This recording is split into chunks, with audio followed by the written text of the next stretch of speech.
কে আছো বড় পাপিষ্ঠ মানুষ, দীর্ঘ 40 বছর যাবত লাগাতার গুনাহ করে যাচ্ছ, তোমার কারণে আমাদের দোয়া কবুল হচ্ছে না। মুসা নবীর দোয়া আল্লাহ তাআলা কবুল করছেন না।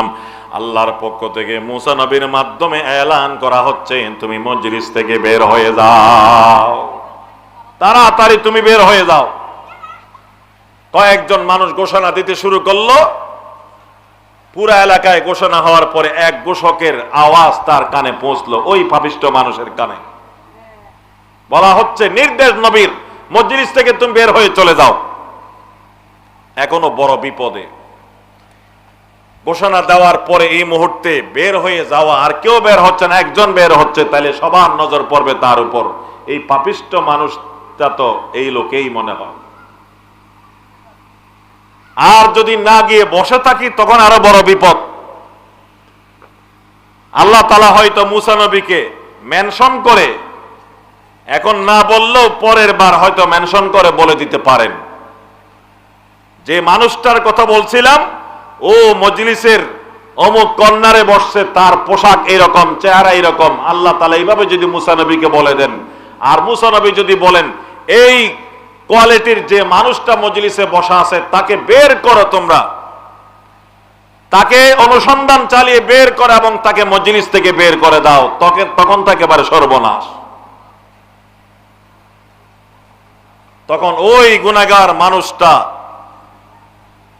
ওই জায়গায় মাওলার দরবারে মুনাজাত এবং কান্নাকাটি শুরু করলো, যে আল্লাহ, আমি গুনাহ করেছি,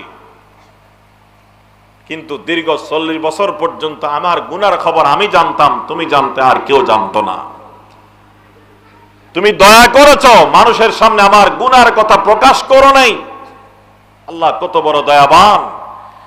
মেরে মাওলা মেরে সত্তারুল গয়ব, মেরে মাওলা মেরে সত্তারুল গয়ব, মেরে মাওলা মেরে গফফারুজ যুনুব, মেরে মাওলা মেরে গফফারুজ যুনুব। আল্লাহ পাক রব্বুল আলামিন মানুষের গুনাহ গোপন রাখেন, এটা আল্লাহ পাকের দয়া। হাদিস শরীফে নবীজি বলেছেন, আমরা যারা এলাকার মানুষ, সমাজের মানুষ, মুসলমান সমাজের মানুষ, আমরা একজনে আরেকজনে অনেক গোপন দোষের হয়তো কথা জানি। রাসূল করিম সাল্লাল্লাহু আলাইহি ওয়াসাল্লাম বলেন, আমি কোন মুসলমান ভাইয়ের গোপন দোষের কথা জানার পরে যদি এটাকে গোপন রাখি, প্রকাশ না করি, মানুষের সামনে তাকে বেইজ্জত করার জন্য আমি যদি ষড়যন্ত্র না করি, আমি তার গোপন গুনার কথা, পাপের কথা, অপরাধের কথা জানার পরে যদি আমি গোপন রাখি, কাল কিয়ামতের ময়দানে আল্লাহ তাআলা আমার গুনাহকেও গোপন করে কিয়ামতের ময়দানে আমাকে বেইজ্জত করবে না। আর আমি যদি কাউকে বেইজ্জত করার জন্য তার গোপন দোষ সমাজে প্রচার করি, রাসূলুল্লাহ বলেন কিয়ামতের ময়দানে আমার গোপন দোষের কথা কোটি কোটি মানুষের সামনে আল্লাহ প্রকাশ করে আমাকে তাদের সামনে অপদস্থ করবেন।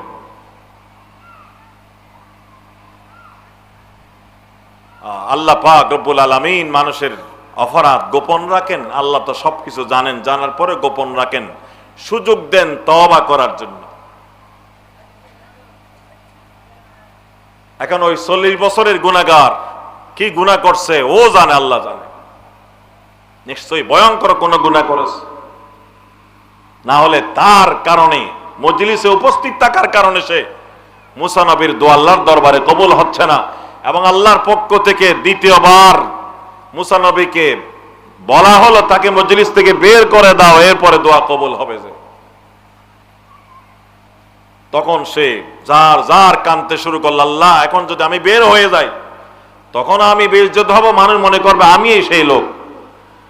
আর যদি আপনি মুসা নবীকে আমার পরিচয় বলে দেন, আমার চেহারা সুরত পোশাকের কথা বলে দেন, আমাকে খুঁজে এখান থেকে বের করে যদি আমাকে মজলিস থেকে উঠাই দে, তখন তো একেবারে সর্বনাশ।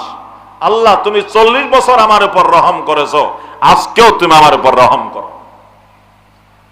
40 বছর তুমি আমাকে দয়া করেছো, বেইজ্জত করো না, আজকেও তুমি আমাকে বেইজ্জত করো না। মাওলা, আমি তোমার সাথে আমি ওয়াদাবদ্ধ হচ্ছে আল্লাহ মওত পর্যন্ত আমি আর গুনাহ করব না। খাঁটি তওবা যাকে বলে। ইয়া আইয়ুহাল্লাযীনা আমানু তুবু ইলাল্লাহি তাওবাতান নাসুহা আসা রাব্বুকুম আইয়ুকাফিরা আনকুম সাইয়্যাতিকুম। আল্লাহ তাআলা কোরআন মাজিদের মাধ্যমে বলেন, হে ঈমানদাররা, তোমরা আল্লাহর দরবারে খাঁটি ভাবে তওবা করো, খাঁটি তওবা, তাওবাতান নাসুহা আসা রাব্বুকুম আইয়ুকাফিরা আনকুম সাইয়্যাতিকুম। যদি খাঁটি তওবা করো, আল্লাহ পাক রব্বুল আলামিন তোমাদের तमाम গুনাহ মাফ করে দেবে। তওবাই নাসুহা করলে, যথাযথভাবে তওবা করলে আল্লাহ পাকের ওয়াদা কোরআন শরীফ আছে, আল্লাহ তাআলা গুনাহ মাফ করবেন। শুধু গুনাহ মাফ নয়, আল্লাহ তাআলার যদি দয়া হয় কারোর প্রতি, গুনাহ মাফ করার পরে গুনার জায়গাতে সওয়াব লিখে দিয়ে আল্লাহ পাক শূন্যস্থান পূরণ করে দেবেন। ওয়ায়ুবাদদিলুল্লাহু সাইয়্যাতিহিম হাসানাত। মুফাসসিরিনে কেরাম লিখেছেন এই আয়াতের আন্ডারে আল্লাহ এই দয়া কেন করবেন কোন বান্দার প্রতি? বলে যে এই দয়া করবেন যে কোন তার মাহবুব বান্দার প্রতি। এই জন্য গুনাহ লেখা হয়েছিল পৃষ্ঠায়, গুনাহ ডিলিট করে খালি থাকলে পৃষ্ঠা, এই পৃষ্ঠা যে কেউ দেখবে পড়বে এই আমলনামা, যখন পৃষ্ঠা খালি দেখবে সন্দেহ আসবে মনে মনে, নিশ্চয় এখানে কিছু লেখা ছিল, নিশ্চয় এখানে কিছু ছিল, হয়তো তওবার কারণে মাফ হয়েছে। আর যদি পৃষ্ঠা খালি না থাকে, ওখানে আল্লাহ তাআলা নেকি দিয়ে পৃষ্ঠা ভর্তি করে দেন, যে কেউ পাঠ করবে আর সন্দেহ যাবে না যে এখানে গুনার কোন লেখা ছিল, কারণ পৃষ্ঠা তো নেকিতে ভর্তি হয়ে গেছে। এই দয়াও আল্লাহ তাআলা করবেন তার কোন মাহবুব বান্দার প্রতি, যদিও সবার জন্য না হয়। যেমন আয়াতটা নাযিল হয়েছে হযরত ওয়াহশীর ব্যাপারে, খাস মানুষের ব্যাপারে। তো ওই মানুষ কোথায়? ওই মজলিসের মধ্যে বনি ইসরাইলের 70,000 মজমার ভিতরে ওই লোক ওই জায়গাতে জার জার কাঁদতে শুরু করলো মওলার দরবারে। মনে মনে বললে হয়ে যায় দোয়া মুনাজাত, বড় আওয়াজে বলার দরকার নেই। আল্লাহ তাআলিম ও মিজাতিস সুদূর। হ্যাঁ, বড় আওয়াজেও করা যায়, ছোট আওয়াজেও করা যায়, দোয়াও জিকিরও। কেউ যদি জিকির আস্তে আস্তে করে সেটাও জায়েজ, কেউ যদি জিকির বড় আওয়াজে করে সেটাও কি জায়েজ। কেউ যদি কোরআন শরীফ বড় আওয়াজে পড়ে মানুষের অসুবিধা না হয় মতো, তাহলে সেটাও জায়েজ। কেউ আস্তে আস্তে পড়লে সেটাও জায়েজ। রাসূল করিম সাল্লাল্লাহু আলাইহি ওয়াসাল্লাম শেষ রাত্রে তাহাজ্জুদের নামাজের টাইমে আবু বকর সিদ্দিক রাদিয়াল্লাহু তাআলা আনহুর বাড়ির দিকে গেলেন। দেখলেন আবু বকর সিদ্দিক রাদিয়াল্লাহু তাআলা তার ঘরের মধ্যে একেবারে ছোট ছোট আওয়াজে তেলাওয়াত করছেন, দোয়া মুনাজাত করছেন, একেবারে ছোট আওয়াজ। এরপরে ওমরের বাড়িতে গেলেন, দেখলেন ওমর একেবারে বিকট আওয়াজে চিল্লাই চিল্লাই কোরআন শরীফ পড়ছে এবং দোয়া মুনাজাত করছে। ফজরের নামাজের পর রাসূল দুজনকে ডাকলেন, আবু বকর তোমাকেও দেখতে গেলাম, ওমর তোমাকেও দেখতে গেলাম। আবু বকর তোমাকে দেখলাম তুমি একেবারে ছোট আওয়াজে, তুমি ছাড়া আর কেউ না শুনো মতো এইভাবেই দোয়া মুনাজাত তেলাওয়াত করছো। ওমর তোমাকে দেখলাম বিকট আওয়াজে করছো, কার কি রহস্য? আবু বকর তুমি এত আস্তে কেন করলা, কারণ বলো। ওমর তুমি এত জোরে কেন করলা, কারণ বলো। আবু বকর সিদ্দিক জবাব দিলেন, ইয়া রাসূলুল্লাহ ইন্নী আসমাইতুম মান নাজাইতুম, হে আল্লাহর পয়গম্বর আমি তো মুনাজাত করছি আমার রব্বে করিম মওলাই করিম আল্লাহ পাক রব্বুল আলামিনের সাথে। আমার তো জানা আছে আপনিও বলেছেন আমার আল্লাহ ছোট আওয়াজে কথা বললেও সরাসরি শুনে।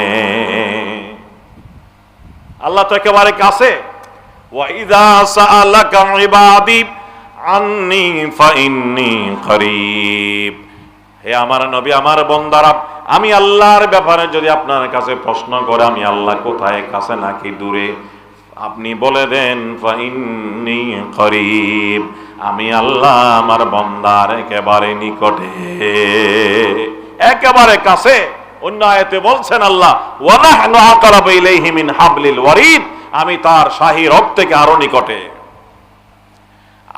হযরত আবু বকর সিদ্দিক বললেন ইয়া রাসূলুল্লাহ, যাকে আমি ডাকছি তাকে তো আমি শুনাই দিলাম, ইন্নী আসমাআতু কাদ নাজাইতু, যাকে আমি ডাকছি তাকে তো আমি শুনাই দিয়েছি, তিনি তো আস্তে বললেও শুনেন, জোরে বলার কি দরকার? এই জন্য আমি আস্তে আস্তে বলি। ওমরকে জিজ্ঞাসা করলেন তুমি কেন জোরে জোরে পড়ো? তখন ওমর বললেন দুই কারণে, এক নম্বর শয়তানকে বিতাড়িত করার জন্য, দুই নম্বর শুধু আমি করলে তো হবে না, এখানে আশপাশে ঘরের মধ্যে যারা আল্লাহর বান্দারা আছে অনেকে ঘুমাচ্ছে, তাদেরকে জাগ্রত করায় দেওয়ার জন্য, ঘুম ভাঙায় দেওয়ার জন্য আমি জোরে জোরে করছি। রাসূল করিম সাল্লাল্লাহু আলাইহি ওয়াসাল্লাম বলেন আবু বকর তোমারটাও রাইট, ওমর তোমারটাও রাইট, তোমারটাও সঠিক, তবে আবু বকর তুমি আরেকটু আওয়াজকে বড় করলে ভালো, এত আস্তে না। ওমর তুমি যেভাবে বড় আওয়াজে করো ওইরকম না, আরেকটু কম করলে ভালো। লিবারেলে চলে আসো, মধ্যম পন্থায় চলে আসো। ওই 70,000-এর মধ্যে একজন বনি ইসরাইল নীরবে যার যার আল্লাহর দরবারে কান্না শুরু করলো, আয় আল্লাহ আমি তো অপরাধ করেছি, তুমি জানো 40 বছর তুমি আমার উপর দয়া করেছো, আমাকে বেইজ্জত করো নাই, আজকে তোমার নবীর সামনে 70,000 বনি ইসরাইল দেশবাসীর সামনে তুমি আমাকে মেহেরবানি করে বেইজ্জত করো না, আল্লাহ আমি মাফ চাই, তুমি আমাকে মাফ করে দাও, আমি লজ্জিত হলাম, আমি শর্মিন্দা হলাম, আমি তোমাকে কথা দিচ্ছি মওত পর্যন্ত আর আমি অপরাধ করব না। পাদেশাহ जुर्मे मारा दरगुजार मा गुनागा प्रेमे तू आमरजेगार तूने को कारी मा बद कर दाइम जुर्मे बे अंदाजा बे हद कर दाइम सालहा दर बंद सिया गश्ताइम आखिर आज कर दा पोशी मा गश्ताइम बेगुना नगु जश्ते बर्मा साथे बाहुजुरे दिल न कर दम तो आते नफ्सु शैतान जद करी मारा है मन रहमतन बाशन शफाअत खाहे मन बरदरामत बंदाये बोगरी खताम आबरोये खुद बसे यारी खताम मगफिरन दारदो मीदज लुत्फे तू जाके खुद फरमुदाई ला तकनतु। এই বনি ইসরাইল যখন আল্লাহর দরবারে খাঁটি ভাবে তওবা করল, লজ্জিত হয়ে আল্লাহর দরবারে তওবা করল, আর সামনে এই গুনাহ না করার জন্য ওয়াদাবদ্ধ হলো, তওবায়ে নসুহা যখন করল, তিন কথার নাম তওবায়ে নসুহা, যে গুনাহ করে যাচ্ছে ওই গুনাহ ছেড়ে দেওয়া এবং গুনাহ করার কারণে আল্লাহর দরবারে লজ্জিত হওয়া, সামনে না করার জন্য পাক্কা ইরাদা করা, তিন শর্ত পূরণ করে ওই বনি ইসরাইল যখন আপনার তওবায়ে নসুহা করল, আল্লাহ পাক রব্বুল আলামিন তাকে সাথে সাথে maaf করে দিলেন। সুবহানাল্লাহ,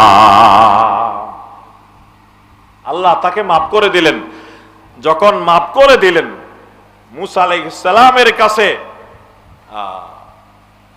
বার্তা আসলো, মুসা তোমার মুনাজাত দোয়া কবুল করলাম, মেঘ শুরু হয়েছে এবং বৃষ্টি শুরু হয়ে গেছে, যে জন্য দোয়া করেছিলেন ওই দোয়া সাথে সাথে কবুলিয়তের আলামত শুরু হয়ে গেছে।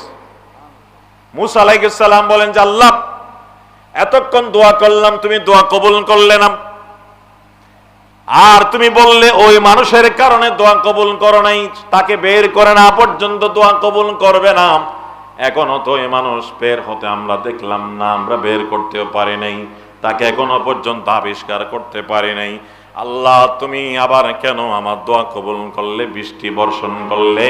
আল্লাহ তাআলা মুসা নবীকে জানালেন, ও মুসা, যে মানুষের কারণে দোয়া কবুল করি নাই, বৃষ্টি বন্ধ ছিল, ওই মানুষের কারণে দোয়া কবুল করলাম, বৃষ্টি বর্ষণ করলাম। যার কারণে দোয়া কবুল করি নাই তার কারণে দোয়া কবুল করলাম, যার কারণে বৃষ্টি বন্ধ করেছিলাম তার কারণেই বৃষ্টি আবার বর্ষণ শুরু করলাম। বলে মানি তো বুঝলাম না। বলে মানি তার গুনার কারণে আমি নারাজ হয়ে বৃষ্টি বন্ধ করেছিলাম। সে তোমাদের মজলিসে থাকার কারণে কারো দোয়া কবুল করে নেই, তুমি নবী হওয়ার পরে তোমার দোয়া কবুল করে নেই, কিন্তু সে এখন ক্লিন হয়ে গেছে। এই টাইমের ভিতরে সে এমন ভাবে তওবা করেছে, আমি তাকে মাফ করে দিয়েছি। আমি তাকে মাফ করে দিয়েছি, সে আমার কাছ থেকে ক্ষমা আদায় করে নিয়েছে। আমার কাছ থেকে ক্ষমা আদায় করে নিয়েছে তওবায়ে নসুহার মাধ্যমে। তাকে তুমি বের করে দিলে বা সে নিজে উঠে গেলে বেইজ্জত হতো, সে বেইজ্জত হয় নাই। আমার কাছে তওবা করেছে, আমি আল্লাহ আগে যেমন তাকে দয়া করেছি আজকেও দয়া করলাম, তাকে আমি মাফ করে দিলাম। তার কারণে বন্ধ ছিল, তার কারণে শুরু করে দিলাম।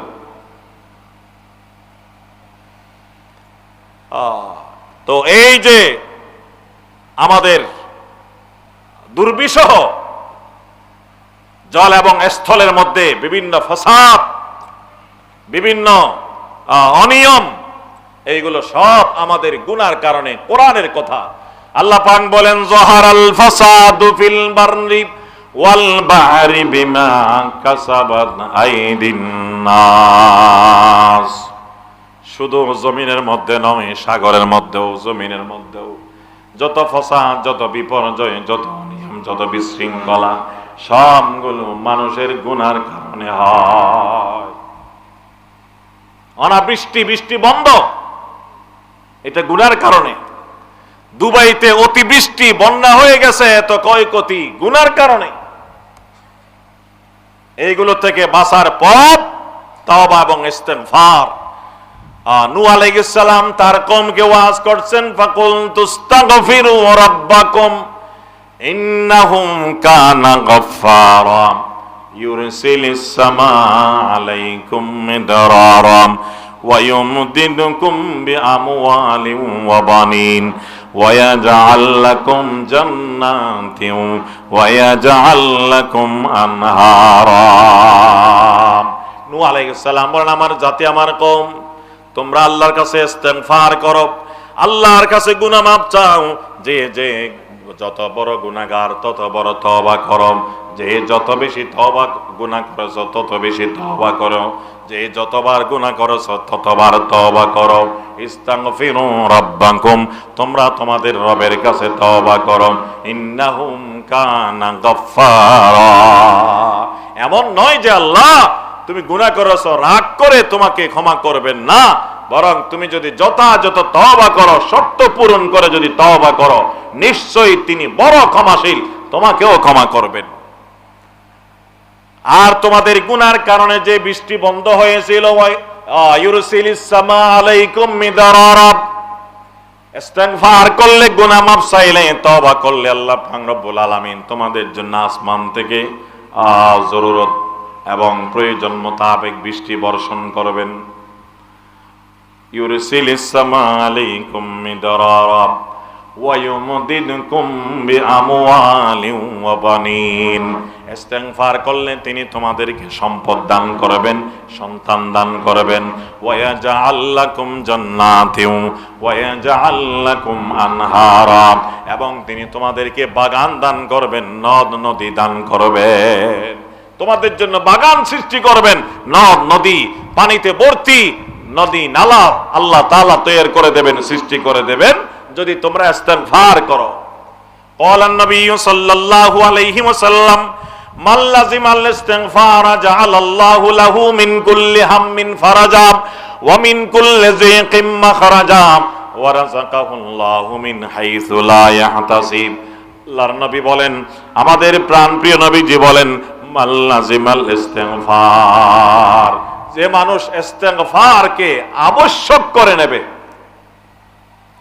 ভাত খাইবা না খাই, নাস্তা করিবা না করে, ঘুম যাইবা না যাই, ইস্তেগফার সার নাই।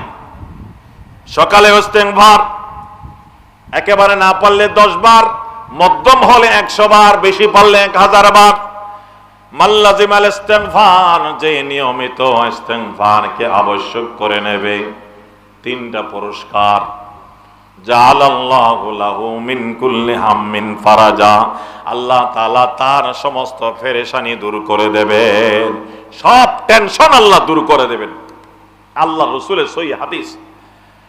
ওয়া মিন কুল্লি যিকিম মাখরাজা, এবং সমস্ত অভাব সমস্ত বিপদ থেকে তিনি তাকে মুক্তি দান করবেন। ওয়া রাযাকাহুল্লাহু মিন হাইসু লা ইয়াহতাসিব, এবং আল্লাহ পাক রব্বুল আলামিন তাকে এমন ভাবে রিজিক দান করবেন সে কল্পনাও করতে পারবে না কিভাবে তার কাছে রিজিক আসে। কিসের কারণে?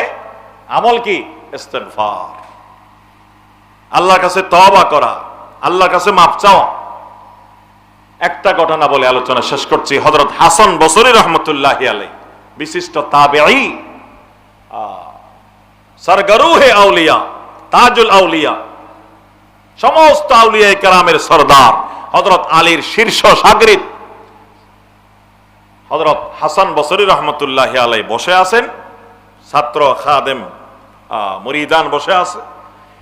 এক লোক আসলো মরুভূমি এলাকার দূর দূর থেকে, এসে বলে যে হুজুর আমাদের এলাকায় দুর্ভিক্ষ চলতেছে, দুর্ভিক্ষ, খানা নাই পানি নাই, কি আমল করব? হুজুর বলেন তোমরা সবাই এলাকাবাসী বসে বসে ইস্তিগফারের আমল করো।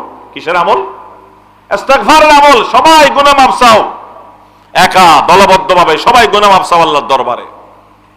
আরেকজন আসছে, আরেকজন এসে বলে হুজুর হুজুর খুব অভাবের মধ্যে আছি, টাকা নাই, পয়সা নাই, খানা নাই, খুব অভাব। এই অভাব কেমনে যাবে? কোন একটা আমল বলেন। হযরত হাসান বসরি রহমতুল্লাহি আলাইহি বলেন ইস্তিগফারের আমল করো। তুমি তোমার পরিবারের সদস্য সবাই মিলে রাত দিন সকাল বিকাল ইস্তিগফারের আমল করো, আল্লাহ তাআলা ইস্তিগফারের বরকতে তোমাদের অভাব দূর করবেন। আরেকজন এসে বলে হুজুর আমি কৃষক মানুষ, বাগানে চাষ করি, কিন্তু কোথাও পানি নাই, নদীর মধ্যেও পানি নাই, নালার মধ্যে পানি নাই, বাগান মরে যাওয়ার উপক্রম, কি আমল করব? হাসান বসরি বলেন ইস্তিগফারের আমল করো। তুমি সব সময় ইস্তিগফারের আমল করতে থাকো, আল্লাহ তাআলা তোমার বাগানকে তরুতাজা করবেন, বাগানের জন্য যে পানির প্রয়োজন পাশে পানির ব্যবস্থা করে দেবেন। আরেকজন আসছে, হুজুর বলে হাজির হয়ে বলে হুজুর বিয়ে করেছে অনেক বছর হয়ে গেল, কোনো সন্তান নাই, আমার বিবিও পেরেশান, আমি পেরেশান, আমার শ্বশুরালয় পেরেশান, আত্মীয় স্বজন সবাই পেরেশান, কি আমল করলে আল্লাহ সন্তান দান করবেন? হাসান বসরি বলেন তোমরা গিয়ে ইস্তিগফারের আমল করো, আজ থেকেই ইস্তিগফারের আমলকে রুটিন বানায় নাও, ইস্তিগফারের আমলের বরকতে আল্লাহ তোমাকে সুসন্তান দান করবে। রোগী 4-5 রকম, সবাইকে ওষুধ দিছে একটা। এরপরে একজন সচেতন মুরিদ খাদেম আরজ করলেন আদবের সাথে, হুজুর ঘটনা তো কিছু বুঝলাম না। একজনে বলে আমার এলাকায় দুর্ভিক্ষ, আরেকজন বলে আমার অভাব, আরেকজন বলে বাগানে পানি নাই, বাগানের ফলমূল নষ্ট হচ্ছে, আরেকজন বলে সন্তান হচ্ছে না। সবাইকে আপনি ওষুধ দিলেন একটা, কেন? এর পিছনে কোনো দলিল আছে বা এটা কেন বললেন যদি একটু ব্যাখ্যা করে বলতেন। হযরত হাসান বসরি বলেন হ্যাঁ শোনা দলিল। আউযু বিল্লাহি মিনাশ শাইতানির রাজিম। তিনি কোরআন শরীফের আয়াতটা তাদের সামনে তেলাওয়াত করে দিলেন। ফাকুলতু আস্তাগফিরু রাব্বাকুম ইন্নাহু কানা গাফফারাম ইউরসিলিস সামাআ আলাইকুম মিদরারাম ওয়া ইউমদিদকুম বিআমওয়ালিন ওয়া বানিন ওয়া ইয়াজআল লাকুম জান্নাতিন ওয়া ইয়াজআল লাকুম আনহারা। সবাই আরবি তো বুঝে, সবাই বুঝতে পারলো। এই আয়াতের তাফসীর করেছেন হযরত হাসান বসরি রাহমাতুল্লাহ আলাইহি আমলীভাবে। এই আয়াতের মধ্যে আল্লাহ তাআলা ইস্তিগফারের যে সমস্ত উপকারিতার কথা বলেছেন এগুলো সবটাই এখানে আছে।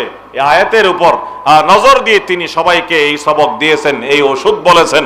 আল্লাহ তাআলা আমাদেরকেও ইস্তিগফারের আমল করার ফরায়েজ ওয়াজিবাত, যে ফরজ বিধানগুলো আছে, ওয়াজিব বিধান আছে শরীয়তের, এইগুলো পালন করব, সুন্নাত মুআক্কাদা পালন করব, গুনাহ থেকে দূরে থাকবো।